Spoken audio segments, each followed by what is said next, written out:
Então, boa noite novamente a todos aí que chegaram. A minha missão hoje também é fazer a palestra. A gente está estudando o Livro dos Espíritos e estamos agora na parte 4, o capítulo 1. Já é o finalzinho do livro, já foi todo ele comentado aqui.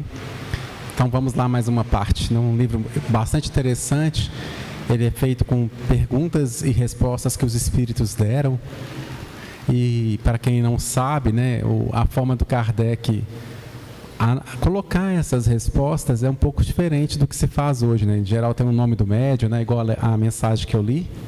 No caso, ele não colocou o nome de médium nenhum e, na verdade, ele viu várias mensagens, fez perguntas para vários médiuns e pegava aquelas mais comuns, que ele achava melhor delas. Mas eram todas mais ou menos a mesma coisa. Então, o item era uniões antipáticas. Então, vamos ver a pergunta que Kardec fez aos espíritos. A seguinte pergunta, a questão número 939. Uma vez que os espíritos simpáticos são induzidos a unir-se, como é que, entre os encarnados, frequentemente só de um lado há afeição, e o que o mais sincero amor se vê acolhido com indiferença e até repulsão? Como é, além disso, que a mais viva afeição de dois seres pode mudar-se em antipatia e mesmo em ódio? Vamos ver o que os espíritos responderam para Kardec sobre essa pergunta, né? Isso é o século XIX, né? 1865, por aí assim. Bem tempo atrás. Não compreendes, então, que isso constitui uma punição, se bem que passageira? Depois, quantos não são os que acreditam amar perdidamente, porque apenas julgam pelas aparências, e que, obrigados a viver com as pessoas amadas, não tardam a reconhecer que só experimentaram o encampamento material. Não basta uma pessoa estar enamorada de outra que lhe agrada e quem supõe belas qualidades. Vivendo realmente com ela é que poderá apreciá-la. Tanto assim que, em muitas uniões, que a princípio parecem destinadas a nunca ser simpáticas, acabam os que as constituíram, depois de se haverem estudado bem e de bem se conhecerem, por votar-se reciprocamente duradouro e eterno amor, porque assente na estima. Cumpre não se esqueça de que é o espírito quem ama e não o corpo, de sorte que, dissipada a ilusão material, o espírito vê a realidade. E aí ele continua mais um pedacinho, que é esse aqui. Duas espécies há de afeição, a do corpo e a da alma, acontecendo com frequência tomar-se uma pela outra. Quando pura e simpática, a afeição da alma é duradoura, efêmera a do corpo. Daí vem que, muitas vezes, os que julgavam amar-se com eterno amor passam a odiar-se, desde que a ilusão se desfaça. Então, essa é a resposta dos espíritos, né? Termina aqui. E, basicamente, o que eles falam é dessa que existe a união carnal, né? O material, e a união espiritual. E se somente há essa união material, ela com certeza pode com o tempo se desgastar e haver até mesmo, né? Hoje em dia, né, naquela época, vai até ver um comentário na próxima pergunta, né? Não acontecia, por isso que eles falam da convivência das pessoas, né? Que às vezes não estão muito, vamos dizer assim, sintonizadas entre si, porque não existia a separação praticamente, né? Não era aceito isso na sociedade naquela época. Falando de 1865, né? Meados do século XIX. Mas que há também a união espiritual. E nessa união mesmo, às vezes parecendo que a coisa não vai dar certo, né? Até se fala assim, esse casal aí não vai funcionar, né? Vem que ficam bem por toda uma vida. É sinal que existe mais do que uma união material ali.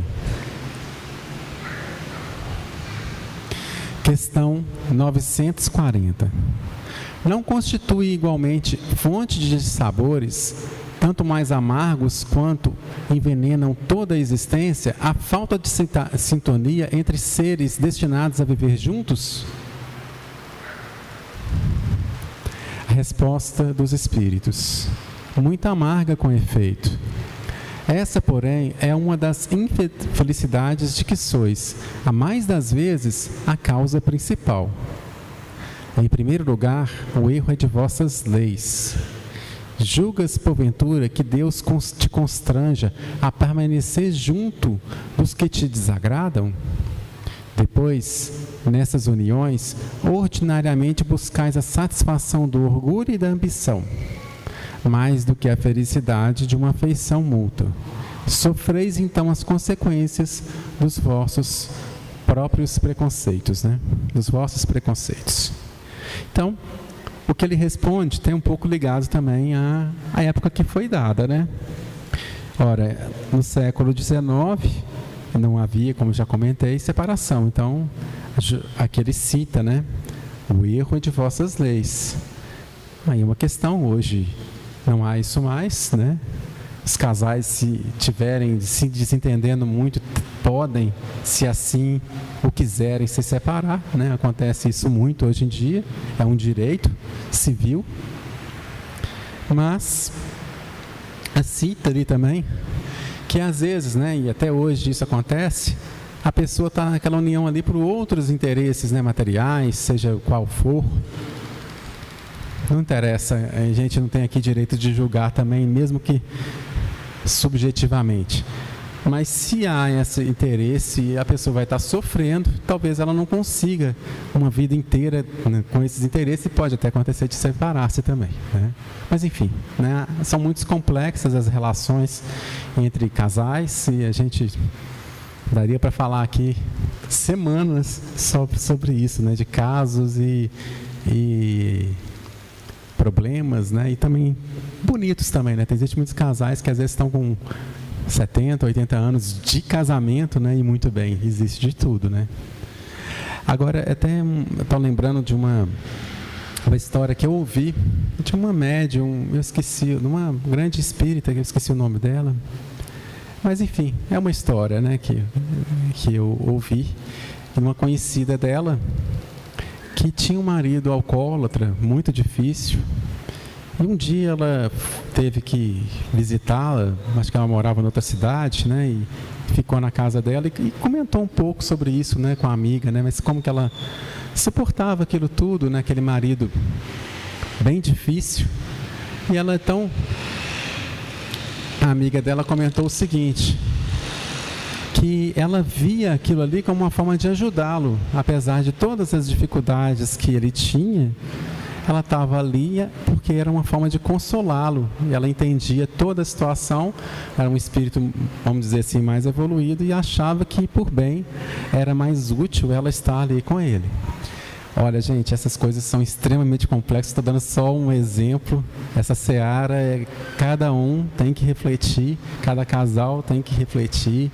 Não é possível a gente, né, conversar sobre isso. Eu só estou dando esse exemplo que eu muito me admirei e achei muito fantástico. E ela fez como se fosse uma missão para ela estar ali com o marido que precisava, que ela achava que se ela se separasse seria pior ainda para ele, já que ele já tinha uma situação muito complexa de vida. Aí ele faz uma outra questão, uma outra pergunta dentro dessa aí. Mas, 940A, mas nesse caso, não há quase sempre uma vítima inocente? Há, e para ela é uma dura expiação. Mas a responsabilidade de sua desgraça recairá sobre os que lhe tiverem sido os causadores. Se a luz da verdade já lhe houver penetrado a alma, em sua fé no futuro encontrará consolação. Todavia, à medida que os preconceitos se enfraquecerem, as causas dessas desgraças íntimas também desaparecerão. Então, está citando aí que naquela época não tinha jeito, né? Era praticamente impossível que se separassem. Um casal, ainda mais a mulher, né? Não tinha nenhuma mobilidade mesmo, né? O casar, ela estava presa ali e pronto, né? Uma sociedade bastante machista naquela época, né? Em todo mundo. Na Europa, aqui, em qualquer lugar. Aí então ele está citando isso aí, mas o que ele diz? Que no futuro as coisas seriam diferentes, e hoje são, né? Nós estamos vivendo num país em que qualquer casal, né, só está junto ali, supostamente, se quiser. Tem o direito, por lei, né, de exigir a separação, se assim um dos cônjuges achar por bem. É um direito de cada um de nós, né, que são casados, ou de qualquer forma, né, mesmo que seja juntos, não interessa como. É um direito. Então, aqui eles já tinham previsto isso, né? Vamos dizer assim, anteciparam aí mais de 100 anos essa questão que isso haveria mudanças. Não há condição de forçar as coisas. O livre-arbítrio. Aí agora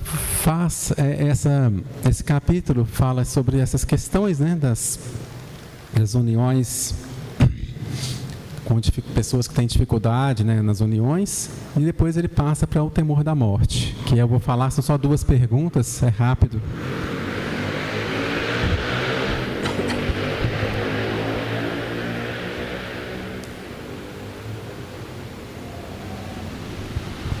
Então, questão 941. Para muitas pessoas, o temor da morte é uma causa de perplexidade. De onde eles veem esse temor, tendo elas diante de si o futuro? Vamos ver a resposta dos espíritos. É errado que tenham semelhante temor, mas que queres? Se procuram persuadi-las quando crianças de que há um inferno e um paraíso, e que mais certo é irem para o inferno, visto que também lhes disseram que o que está na natureza constitui pecado mortal para a alma. Sucede então que, tornadas adultas, essas pessoas, se algum juízo têm, não podem admitir tal coisa e se fazem ateias ou materialistas. São assim levadas a crer que, além da vida presente, nada mais há. Quanto aos que persistiram nas suas crenças da infância, esses temem aquele fogo eterno que os queimará sem consumir. Aí eles terminam. Ao justo, nenhum temor inspira a morte, porque com a fé tem ele certeza do futuro. A esperança fala contar com uma vida melhor. E a caridade, a cuja lei obedece, lhe dá a segurança de que, no mundo para onde terá de ir, nenhum ser encontrará cujo olhar seja de temer. Então, nesse caso em especial, ele no item anterior, né, no slide anterior, ele comenta da questão da criação, né, e do catolicismo, né, que no caso ali está citando, são as crenças católicas, com todo o respeito à Igreja Católica, e que leva muitas pessoas às vezes a achar que aquilo não faz sentido, né, com todo o respeito aos católicos, e aí então leva alguns ao materialismo, se pensam daquela forma. Já o Espiritismo tem uma proposta diferente, em que acredita, né, que depois da morte vai haver o quê? Novas vidas, novas oportunidades, novas encarnações, e faz muito mais sentido do que tantas coisas que acontecem nesse planeta que não teriam o menor sentido se a gente pensasse só numa vida única, com céu e inferno, definindo as coisas. Como crianças que nascem, recém-nascidos, já mortos, vivem um dia. Como é que é isso? Como é que vai ser a classificação deles, né? Que a gente vai julgar? Enquanto que outros vivem 100 anos, alguns nascem na riqueza, outros na pobreza. Então, assim, se você pensar em todas essas condições, não faz muito sentido você pensar em uma única vida e tudo resolvido nessa única vida, porque as condições são muito diferentes para cada pessoa. E talvez a mesma pessoa, na situação de um criminoso, fizesse até pior. Por isso que já está lá no Evangelho, Jesus deixou isso bem claro: não julgueis. A gente não sabe, mesmo que seja uma pessoa que tenha feito atos muito ruins, Será que se a gente tivesse vivido o que ele viveu, não teria feito pior ainda? Quem sabe? Quem são nós para conseguir julgar isso? Só cabe a Deus esse julgamento. Então, fica aí, o Espiritismo é consolador nesse sentido, que mostra a existência de mais vidas, de novas perspectivas, de que os que nos foram, de deixar a gente, estão do outro lado nos esperando. Então, é muito mais consolador essa ideia. E aqui, nessa parte, ele mostra a questão também do homem justo. O homem, ele chama de homem moral na próxima parte, aqui na próxima pergunta, o Kardec define como homem moral. Quando a pessoa faz aquilo que é o melhor, procura fazer a caridade, ela tem uma tranquilidade no seu coração e sabe que, apesar dos defeitos, das dificuldades, porque ninguém é perfeito, está fazendo o seu melhor e está com o coração mais tranquilo. Não que vai ser um santo, mas que está na linha de procurar fazer o seu melhor. Então está mais tranquilo. Aí agora esse aqui é o comentário de Kardec sobre essa pergunta, tá?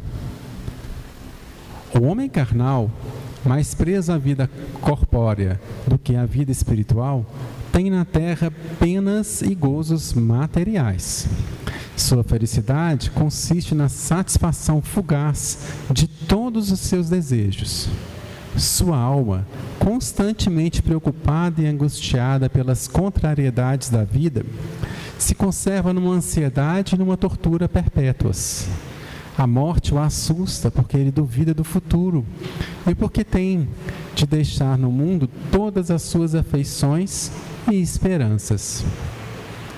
O homem moral, que se colocou acima das necessidades artificiais criadas pelas paixões, já neste mundo experimenta gozos que o homem material desconhece.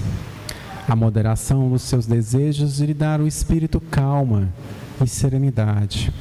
Feliz pelo bem que faz, não há para ele decepções, e as contrariedades lhe deslizam por sobre a alma, sem nenhuma impressão dolorosa deixarem. Então aí, você tem, vamos dizer assim, duas colocações de Kardec. No primeiro parágrafo, ele fala do homem moral, aquele homem que procura fazer o melhor de si, está seguindo as regras, vamos dizer assim, as orientações do espiritismo, de outra religião, e ele está tranquilo, que ele está fazendo o seu melhor. Agora, o homem material, ou seja, o homem que acredita que essa vida é única, ele vai ficar com certeza preso a grandes dificuldades, seja ela das suas afeições, o medo da morte e perder as pessoas queridas, que nunca mais vai vê-las, nunca mais vai ter nada. É difícil, muito difícil. Se para a gente, se para nós que acreditamos numa vida posterior, fica saudade e já não é tão simples, imagina para quem não vai ter mais nada, nunca mais vai ver aquele ente querido. E materialmente também. Imagine uma pessoa milionária, ela tem muito dinheiro, imagina o desespero dela de pensar na morte, porque vai perder aquilo tudo, nunca mais vai ter acesso a isso. É o fim. Deve dar um desespero, Assim, eu vou perder tudo. E se a pessoa é muito arraigada à matéria, pode ser até pobre, Se é muito arraigada, vai achar ruim também. E a última das perguntas de hoje, que Kardec fez: pessoas não haverá que achem um tanto banais esses conselhos para ser-se feliz na terra, que neles vejam o que chamam de lugares comuns, verdades ultrapassadas, e que digam que, afinal, o segredo para ser-se feliz consiste em saber cada um suportar a sua desgraça? Então, ele está pensando aí de pessoas que acho que isso aí é a história da carochinha, de você procurar ser um homem moral ou um homem de bem, que está procurando fazer o bem e etc. Isso aí é besteira. E cada um vive por si e vamos ver o que vai dar isso aí, cada um se vira aí e pronto, é só isso. Mais ou menos isso que ele está colocando. Vamos ouvir a resposta.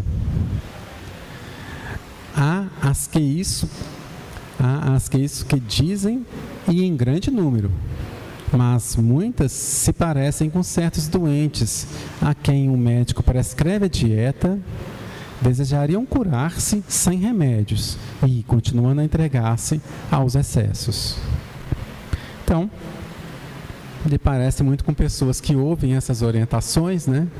Sabe da necessidade, seja dentro do espiritismo ou de outras religiões, a maior parte delas, ou se não todas, sempre estão nos orientando sobre as questões mais ou menos parecidas, né? Não é privilégio do espiritismo, mas se não está levando a sério, bom, enfim, ok, né? É como uma pessoa que ouviu a orientação do médico e não ouve, quer continuar com seus excessos, mas vamos dizer, as leis vão acontecer. Você vai ter a resposta para isso. Se uma pessoa, infelizmente, a pessoa está com diabetes grave, continua comendo muito açúcar, não fazendo a dieta, o retorno vai chegar. Simples. E isso vale para qualquer coisa na vida. A gente tem que, cada um... Então, assim, refletir e pensar sobre o que está sendo feito. Isso é uma questão extremamente pessoal. Não dá para a gente julgar os outros, né? Cada um tem que pensar em si e fazer sua reflexão. Então, eu começo com isso, né? Pensando nesse homem que o Kardec definiu nesse texto como homem moral. E às vezes a gente podia pensar assim também, né? Poxa, até acredito nessas coisas, mas esse homem moral aí está muito ideal, uma coisa muito ideal, eu não consigo e vamos deixar tudo isso para lá.